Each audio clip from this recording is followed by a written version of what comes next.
बहुत स्वागत है जी सारिਆਂ ਦਾ। बहुत ही महत्वपूर्ण प्रोग्राम करांगे और साडे नाल स्काईटैग इमीग्रेशन तो मौजूद ने अजिंदरबीर कौर गिल जी।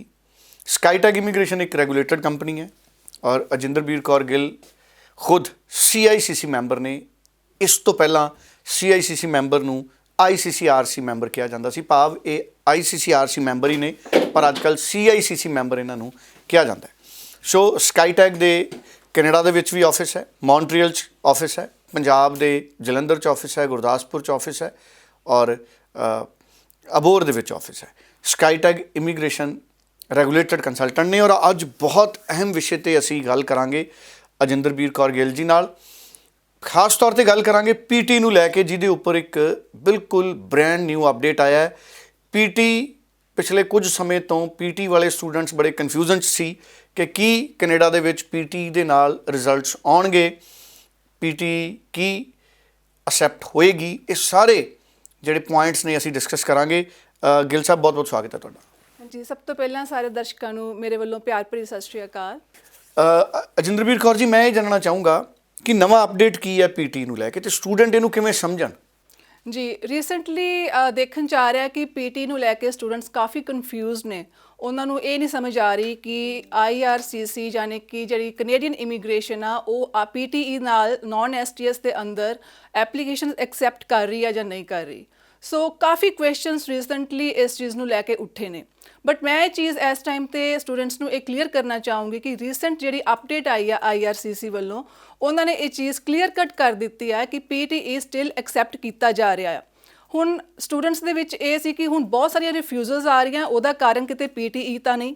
ਬਟ ਦੇਖਣ 'ਚ ਇਹ ਆਇਆ ਹੈ ਕਿ ਅਗਰ ਤੁਹਾਡੇ ਜਿਹੜੇ ਸਕੋਰ ਸੀਗੇ IELTS ਸਕੋਰ ਜਾਂ PTE ਸਕੋਰ ਘੱਟ ਸੀਗੇ ਜਾਂ 5.5 ਸੀਗੇ, ਉਹਨਾਂ ਕੇਸਿਸ ਦੇ ਵਿੱਚ ਰਿਫਿਊਜ਼ਲ ਜ਼ਿਆਦਾ ਦੇਖਣ ਨੂੰ ਮਿਲੀ। ਬਟ ਇਹ ਜ਼ਿਆਦਾ ਉਹਨਾਂ ਕੇਸਿਸ ਦੇ ਵਿੱਚ ਹੋਇਆ ਜਿਹੜੇ ਪ੍ਰੀਵੀਅਸ ਵਨ ਸੀਗੇ, ਕਿਉਂਕਿ ਬੈਕਲੌਗ ਬਹੁਤ ਜ਼ਿਆਦਾ ਇਕੱਠਾ ਹੋਣ ਕਰਕੇ ਰਿਫਿਊਜ਼ਲ ਜ਼ਿਆਦਾ ਆਈ। ਤੇ ਮਤਲਬ ਜਿਨ੍ਹਾਂ ਦੇ PT ਦੇ ਵਿੱਚ ਸਕੋਰ 5.5 ਦੇ ਇਕੁਇਵਲੈਂਟ ਸੀ ਉਹਨਾਂ ਨੂੰ ਰਿਫਿਊਜ਼ਲ ਆਇਆ। ਤੁਸੀਂ ਇਹ ਕਹਿਣਾ ਚਾਹ ਰਹੇ ਜੀ ਜੀ। ਸੋ ਇਸ ਤਰ੍ਹਾਂ ਹੁਣ ਜਿਹੜਾ ਬੈਕਲੌਗ ਜ਼ਿਆਦਾ ਹੋਣ ਕਰਕੇ ਜਿਹੜਾ IRCC ਨੇ, ਜਿਸ ਤਰ੍ਹਾਂ ਹੁੰਦਾ ਕਿ ਕ੍ਰੀਮ ਫਾਈਲਸ ਜ਼ਿਆਦਾ ਚੁੱਕੀਆਂ ਨੌਨ STS ਨਾਲੋਂ, STS ਨੂੰ ਪ੍ਰਿਵਿਲੇਜ ਦਿੱਤੀ ਗਈ।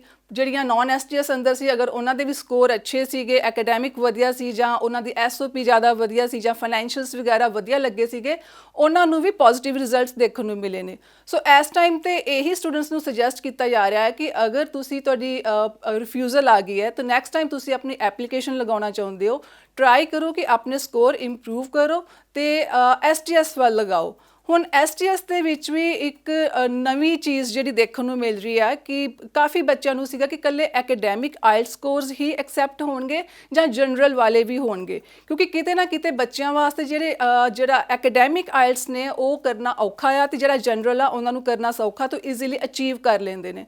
ਸੋ IRCC ਵੱਲੋਂ ਇਹ ਵੀ ਨਵੀਂ ਲੇਟੈਸਟ ਅਪਡੇਟ ਹੈ। ਬੱਚਿਆਂ ਲਈ ਖੁਸ਼ਖਬਰੀ ਹੈ ਕਿ ਅਗਰ ਤੁਸੀਂ STS ਅੰਦਰ ਅਗਰ ਵੀ ਫਾਈਲ ਲਗਾ ਰਹੇ ਹੋ ਤੇ ਤੁਸੀਂ ਅਗਰ ਜਨਰਲ ਐਕੈਡੈਮਿਕ ਕੀਤੀ ਹੈ, ਐਕੈਡੈਮਿਕ ਦੇ ਨਾਲ ਤੁਹਾਡੇ ਕੋਲ ਸਕੋਰ ਘੱਟ ਸੀਗੇ, ਤੁਸੀਂ ਹੁਣ ਜਨਰਲ ਵੀ ਅਟੈਂਪਟ ਕਰ ਸਕਦੇ ਹੋ। ਤੁਸੀਂ 6 ਈਚ ਲੈ ਕੇ ਆਪਣੀ ਫਾਈਲ STS ਅੰਦਰ ਲਗਾ ਸਕਦੇ ਹੋ। ਮਤਲਬ ਹੁਣ ਦੋਨੇ ਫਾਈਲਸ ਐਕੈਡਮਿਕ IELTS ਵੀ ਔਰ ਜਨਰਲ ਬਿਲਕੁਲ ਦੋਨੋਂ ਐਕਸੈਪਟ ਕੀਤੀਆਂ ਜਾ ਰਹੀਆਂ। ਅੱਛਾ, ਮੈਨੂੰ ਇਹ ਦੱਸੋ, ਸਪੋਜ਼ ਜਿਹੜੇ PT ਵਾਲੇ ਸਟੂਡੈਂਟਸ ਨੇ, ਮਿਨੀਮਮ ਪੁਆਇੰਟਸ ਉਹਨਾਂ ਦੇ ਕਿੰਨੇ ਹੋਣੇ ਚਾਹੀਦੇ ਨੇ, ਮਿਨੀਮਮ ਮਾਰਕਸ PT ਦੇ ਕਿੰਨੇ ਹੋਣੇ ਚਾਹੀਦੇ ਨੇ ਜਿਹਦੇ 'ਤੇ ਤੁਹਾਨੂੰ ਲੱਗਦਾ ਹੈ ਕਿ ਕਿਸੇ ਸਟੂਡੈਂਟ ਦੇ ਲਈ ਇੱਕ ਚੰਗੇ ਰਿਜ਼ਲਟ ਦੀ ਆਸ ਕੀਤੀ ਜਾ ਸਕਦੀ ਹੈ ਕਿ ਮੇਰੇ ਇੰਨੇ ਪੁਆਇੰਟਸ ਨੇ ਅਤੇ ਮੈਨੂੰ ਉਮੀਦ ਹੈ ਕਿ ਮੈਨੂੰ ਵੀਜ਼ਾ ਗ੍ਰਾਂਟ ਹੋਏਗਾ।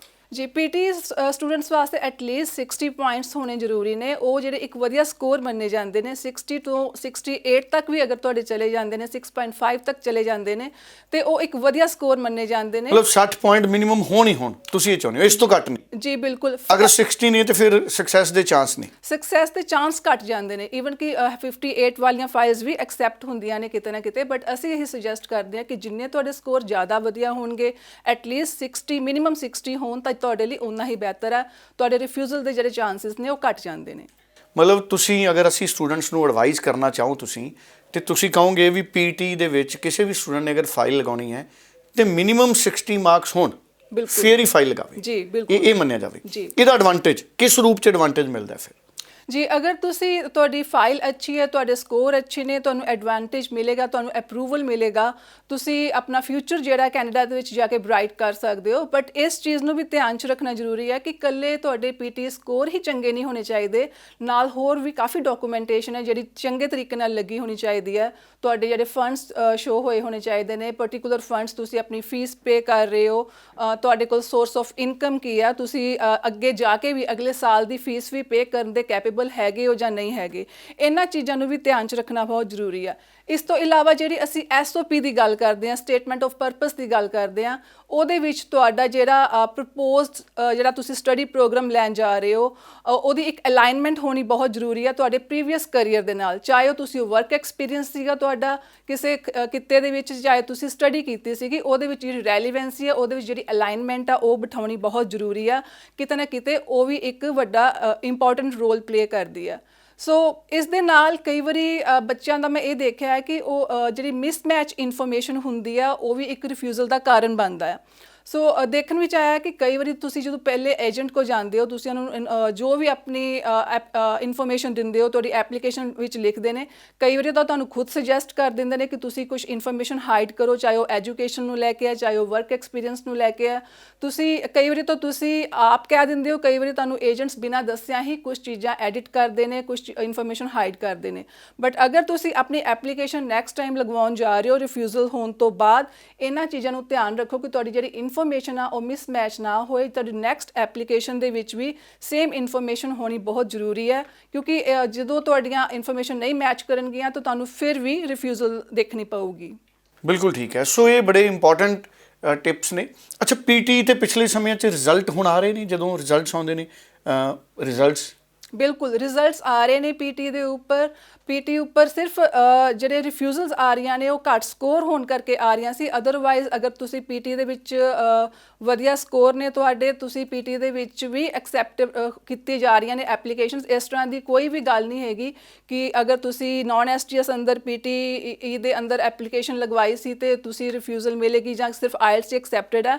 IRCC ਨੇ ਬਿਲਕੁਲ ਕਲੀਅਰ ਕਰਤਾ ਹੈ ਕਿ ਚਾਹੇ PTE ਹੈ, ਚਾਹੇ TOEFL IBT ਹੈ, ਚਾਹੇ ਜਨਰਲ ਹੈ, ਚਾਹੇ ਐਕੈਡੈਮਿਕ ਹੈ, ਨੌਨ STS ਦੇ ਵਿੱਚ ਸਾਰੀਆਂ ਐਪਲੀਕੇਸ਼ਨਸ ਐਕਸੈਪਟ ਕੀਤੀਆਂ ਜਾ ਰਹੀਆਂ ਨੇ। ਬਿਲਕੁਲ ਠੀਕ ਹੈ। ਅੱਛਾ, ਤੁਹਾਡੇ ਵੱਲੋਂ ਜਿਹੜੇ ਸਟੂਡੈਂਟਸ ਬਹੁਤ ਸਾਰੇ ਸਾਡੇ ਰਿਫਿਊਜ਼ਡ ਹੋਏ ਨੇ, ਕੀ ਉਹਨਾਂ ਦੀਆਂ ਫਾਈਲਸ, ਅਗਰ ਕੋਈ ਰਿਫਿਊਜ਼ਡ ਹੈ, PT ਵੀ ਕੀਤੀ ਹੋਈ ਹੈ, ਕੀ ਤੁਸੀਂ ਉਹਨਾਂ ਦੀਆਂ ਵੀ ਫਾਈਲਸ ਰੀਲਾਂਚ ਕਰ ਰਹੇ ਹੋ ਅੱਜ ਕੱਲ੍ਹ? ਜੀ ਬਿਲਕੁਲ। ਸਭ ਤੋਂ ਪਹਿਲੇ ਤਾਂ ਇਹ ਦੇਖਣਾ ਪੈਂਦਾ ਹੈ ਕਿ ਫਾਈਲ ਤਾਂ ਅਸੀਂ ਕਿਸੇ ਵੇਲੇ ਵੀ ਰੀਲਾਂਚ ਕਰ ਸਕਦੇ ਹਾਂ, ਰੀਅਪਲਾਈ ਕਰ ਸਕਦੇ ਹਾਂ। ਬਟ ਰੀਅਪਲਾਈ ਕਰਨ ਤੋਂ ਪਹਿਲੇ ਬਹੁਤ ਸਾਰੀਆਂ ਚੀਜ਼ਾਂ ਜਿਨ੍ਹਾਂ ਨੂੰ ਧਿਆਨ ਰੱਖਣ ਦੀ ਲੋੜ ਹੈ। ਸਭ ਤੋਂ ਪਹਿਲਾਂ ਤਾਂ ਰਿਫਿਊਜ਼ਲ ਦਾ ਕਾਰਨ ਪਤਾ ਕੀਤਾ ਜਾਂਦਾ ਆ। ਉਹਨੂੰ ਤੁਸੀਂ ਨੋਟਸ ਕਢਵਾ ਸਕਦੇ ਹੋ, GCMS KEPS ਨੋਟਸ ਦੇ ਥਰੂ ਪਤਾ ਕਰ ਸਕਦੇ ਹਾਂ ਅਸੀਂ ਕਿ ਕਿਹੜੇ ਰਿਫਿਊਜ਼ਲ ਦੇ ਕਾਰਨ ਸੀਗੇ। ਰਿਫਿਊਜ਼ਲਸ ਦੇ ਕਾਰਨ ਚੰਗੀ ਤਰ੍ਹਾਂ ਪਤਾ ਹੋਣ ਤੋਂ ਬਾਅਦ ਹੀ ਅਸੀਂ ਉਹਨਾਂ ਨੂੰ ਰੀਅਪਲਾਈ ਕਰਨ ਲਈ ਸੁਜੈਸਟ ਕਰਦੇ ਹਾਂ। ਕਈ ਵਾਰੀ ਤਾਂ ਹੁੰਦਾ ਹੈ ਕਿ ਸਟੂਡੈਂਟਸ ਦੇ IELTS ਸਕੋਰ ਘੱਟ ਹੋਣ ਦਾ ਕਾਰਨ ਰਿਫਿਊਜ਼ਲ ਬਣਦਾ ਹੈ। ਉਹਦੇ ਵਿੱਚ ਬੱਚਿਆਂ ਨੂੰ ਇਹ ਸੁਜੈਸਟ ਕੀਤਾ ਜਾਂਦਾ ਹੈ ਕਿ ਤੁਸੀਂ ਆਪਣੇ IELTS ਇੰਪਰੂਵ ਕਰੋ। ਹਾਂ, ਅਗਰ ਤੁਸੀਂ ਸਪੋਜ਼ ਕਰੋ ਤੁਹਾਡਾ ਜਨਵਰੀ ਇਨਟੇਕ ਦੇ ਵਿੱਚ ਰਿਫਿਊਜ਼ਲ ਆਈ ਹੈ ਤਾਂ ਤੁਸੀਂ ਹੁਣ ਸਤੰਬਰ ਨੂੰ ਟਾਰਗੇਟ ਕਰਨਾ ਚਾਹੁੰਦੇ, ਕਿਉਂਕਿ ਮਈ ਆਲਮੋਸਟ ਕਲੋਜ਼ ਹੋ ਚੁੱਕਾ ਹੈ। ਸੋ ਅਗਰ ਤੁਸੀਂ ਸਤੰਬਰ ਵਾਸਤੇ ਵੀ ਜਾਣਾ ਚਾਹੁੰਦੇ ਹੋ ਤਾਂ ਟਰਾਈ ਕਰੋ ਕਿ ਇਸ ਟਾਈਮ, ਕਿਉਂਕਿ ਟਾਈਮ ਬਹੁਤ ਥੋੜ੍ਹਾ ਆ, ਐਪਲੀਕੇਸ਼ਨਸ ਬਹੁਤ ਜ਼ਿਆਦਾ ਲੱਗ ਰਹੀਆਂ ਨੇ, ਤੁਹਾਨੂੰ ਹੋ ਸਕਦਾ ਐਡਮਿਸ਼ਨ ਨਾ ਮਿਲੇ, ਸੀਟ ਨਾ ਮਿਲੇ।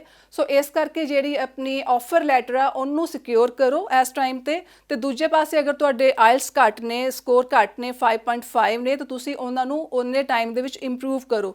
ਇਹ ਨਾ ਵੇਟ ਕਰੋ ਕਿ ਪਹਿਲਾਂ ਅਸੀਂ ਆਪਣੇ IELTS ਇੰਪਰੂਵ ਕਰੀਏ ਉਸ ਤੋਂ ਬਾਅਦ ਵਿੱਚ ਅਸੀਂ ਐਡਮਿਸ਼ਨ ਲਈਏ। ਸੋ ਨਾਲ ਦੇ ਨਾਲ ਤੁਹਾਨੂੰ ਦੂਜੀਆਂ ਗੱਲਾਂ ਦਾ ਵੀ ਧਿਆਨ ਰੱਖਣਾ ਬਹੁਤ ਜ਼ਰੂਰੀ ਹੈ।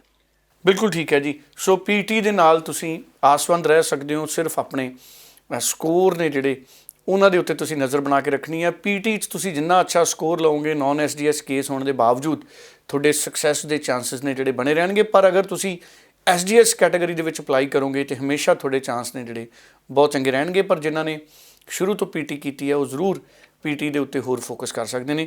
ਸੋ ਕੋਈ ਵੀ ਸਵਾਲ ਹੈ ਤੇ ਸਕਰੀਨ ਤੇ ਨੰਬਰ ਹੈ, ਤੁਸੀਂ ਅਜਿੰਦਰਬੀਰ ਕੌਰ ਗਿੱਲ ਉਹਨਾਂ ਦੇ ਨਾਲ ਟੈਲੀਫੋਨ ਕਰੋ, ਜ਼ਰੂਰ ਇਹਨਾਂ ਨਾਲ ਸਲਾਹ ਮਸ਼ਵਰਾ ਕਰੋ। ਬਹੁਤ ਬਹੁਤ ਧੰਨਵਾਦ। ਹਾਂਜੀ, ਥੈਂਕ ਯੂ ਸੋ ਮਚ।